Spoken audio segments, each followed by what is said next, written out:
Si en 1992, déjà, la problématique de la réconciliation était posée, c'est parce que nous venons de sortir d'une longue nuit noire des états d'exception. Et le contexte de 1992, c'est également aussi le discours de la Baule qui invitait les États africains subsahariens d'aller à la démocratie.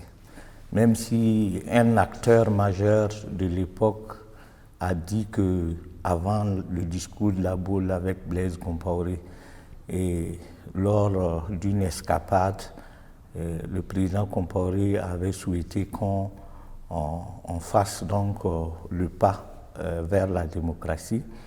En tout cas, pour le contexte des années 90, c'est beaucoup plus donc le discours de la Baule.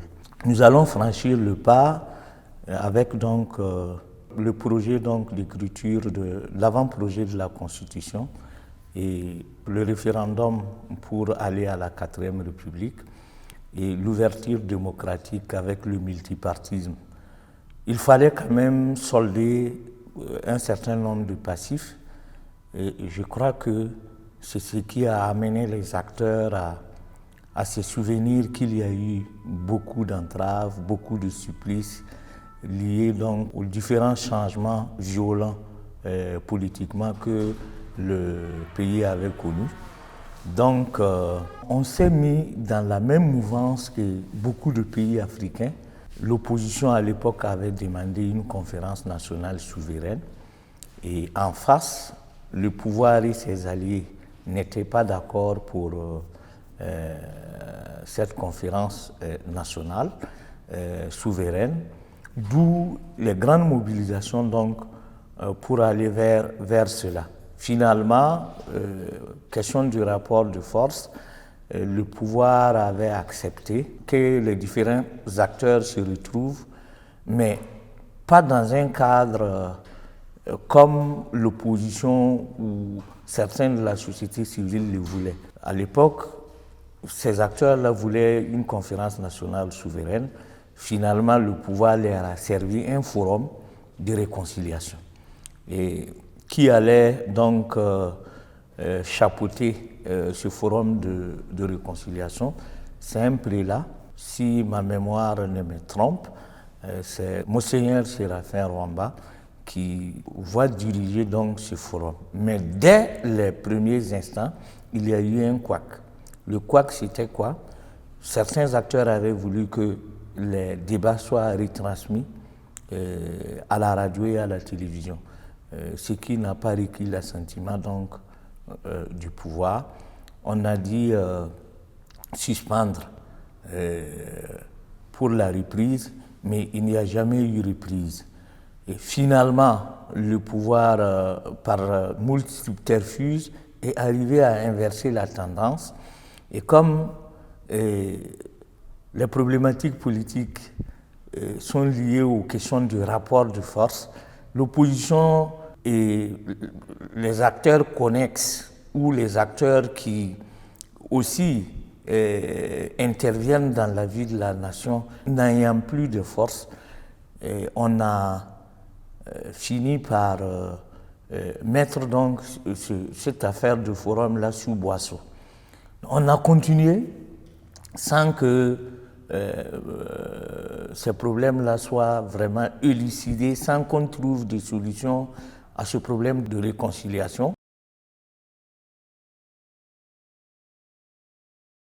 Vous savez que tout changement politique violent a des implications de déficit des droits humains.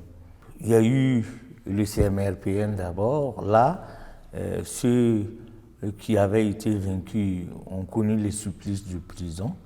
Le CSP est arrivé. Le premier assassinat va venir donc de ce coup d'État, parce que l'ancien ministre de l'Intérieur va trouver la mort dans un camp militaire, dans des circonstances restées troubles. Jusqu'à présent, on n'a pas pu dire qui sont ceux-là qui ont ordonné, qui ont été les exécutants donc, de cet assassinat. Va suivre donc le Conseil national de la Révolution, avec aussi un déficit en droits humains, puisque n'oubliez pas qu'il y a eu ce qu'on a appelé la conjuration de juin 1984, où je ne me rappelle pas, mais c'était en juin 1984, je pense, avec 7 assassinats et beaucoup de peines d'emprisonnement. Et le Front populaire va arriver avec toujours ce lot donc de Maccabée et jusqu'à pratiquement la démocratisation.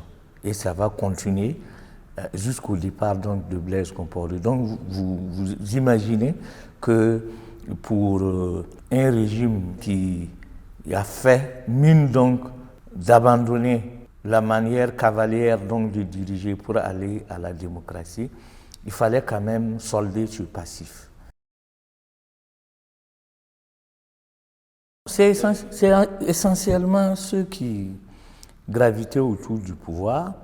Il y avait le parti État qui ne s'était pas véritablement mis en parti politique normal, qui était l'ODPMT, et les partis satellites qui gravitaient autour, qui avaient une organisation un peu comme la mouvance présidentielle qui était la RDC, qui combattait donc la coordination des forces démocratiques au sein duquel il y avait les partis d'opposition, plus les mouvements donc de droits humains qui venaient donc d'émerger sur la scène. C'est essentiellement les acteurs de l'époque qui avaient porté donc ce projet donc de Forum national de réconciliation.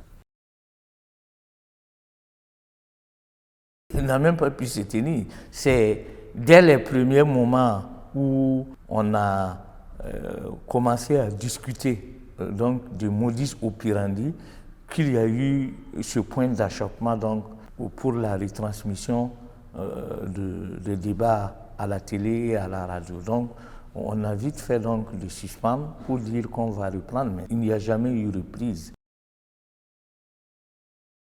Je crois que essentiellement ceux qui étaient au pouvoir avaient peur de beaucoup de choses. N'oubliez pas que les premiers responsables étaient déjà responsables depuis le CSP1.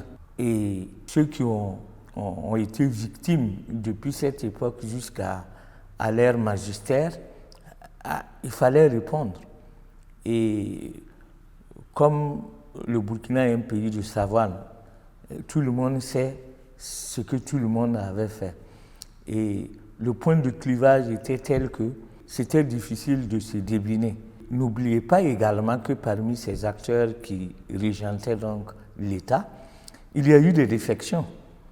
Et l'une des défections, c'était quand même le départ de Oumarou Clément Ouedraogo et puis Alain Nindawa pour aller créer donc le PTB. Et ça n'a pas manqué. Donc, ce malheureux assassinat en pleine rue de Ouagadougou, et après donc la présidentielle de 1991. Donc, non seulement les acteurs entre eux se connaissaient, pour ceux qui accusaient ceux qui leur avaient commis du tort, mais entre-temps, certains acteurs qui étaient partie prenante avaient quitté et pouvaient être quand même un obstacle pendant le débat parce que c'est des gens qui pouvaient être prêts à dénoncer ceux avec lesquels ils avaient travaillé auparavant. Donc, un débat radio diffusé allait, pour parler vulgairement, mettre le cul d'un certain nombre de personnes dehors, quoi.